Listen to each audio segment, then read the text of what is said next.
hallelujah hallelujah बाख्नायनि फैजों समायहोनि फै रंजानानै रोजाबनि ख्रिस्टनि मान महिमा गौरब खालामनि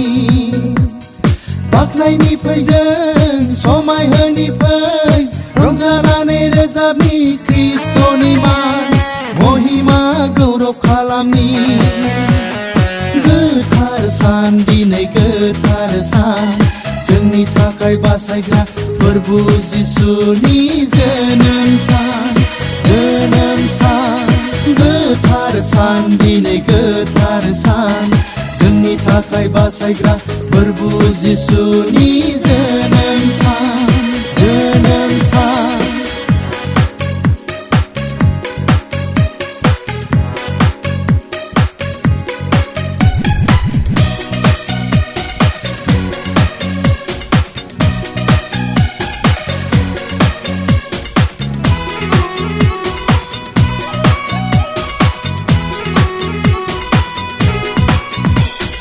गोदान रदायजों गोदान नख्रां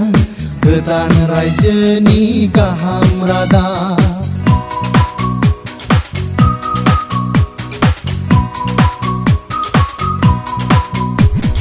गोदान रदायजों गोदान नख्रां गोदान रायजोनि गाहाम रादाब होनो सुबुंनो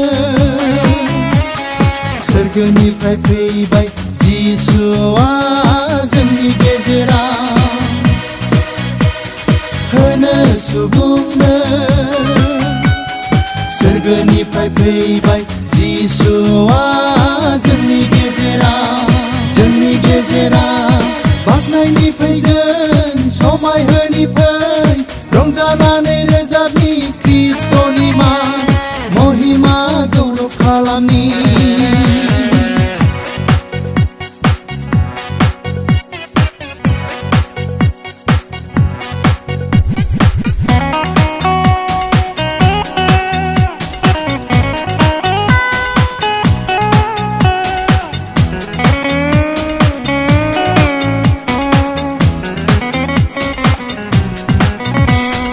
फोथायग्रा साफ्रोमबो मोनगोन पापनि नागारजानाय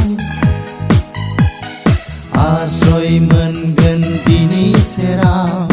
राहा गैयै सुबुंनि जिउआ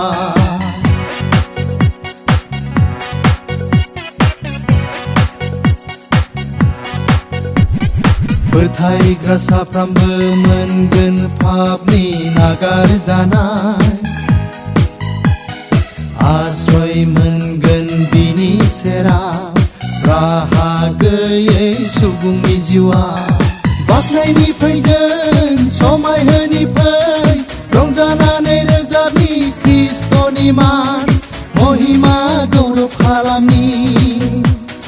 बाख्नायनि फैजों समायहोनि फै रंजानानै रोजाबनि ख्रिस्टनि मान महिमा गौरब खालामनि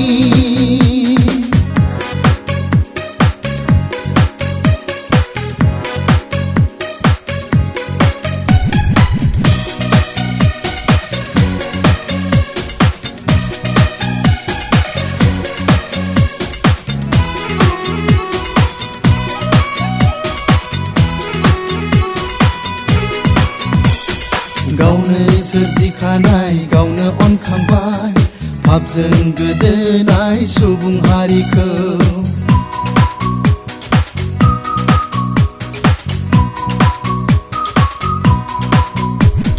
गावनो सोरजिखानाय गावनो अनखांबाय पापजों गोदोनाय सुबुं हारिखौ दैथायहरबाय संसाराव जोंनो गावनि सासेल' जिसु गथ'खौ दैथायहरबाय संसाराव जोंनो गावनि सासेल' जिसु गथ'खौ बाख्नायनि फैजों समायहोनि फै रंजानानै रोजाबनि ख्रिस्टनि मान महिमा गौरब खालामनि गोथार सान दिनै गोथार सान जोंनि थाखाय बासायग्रा फोरबु जिसुनि जोनोम सान गोथार सान दिनै गोथार सान जोंनि थाखाय बासायग्रा फोरबु जिसुनि जोनोम सान गोथार सान दिनै गोथार सान जोंनि थाखाय बासायग्रा फोरबु जिसुनि जोनोम सान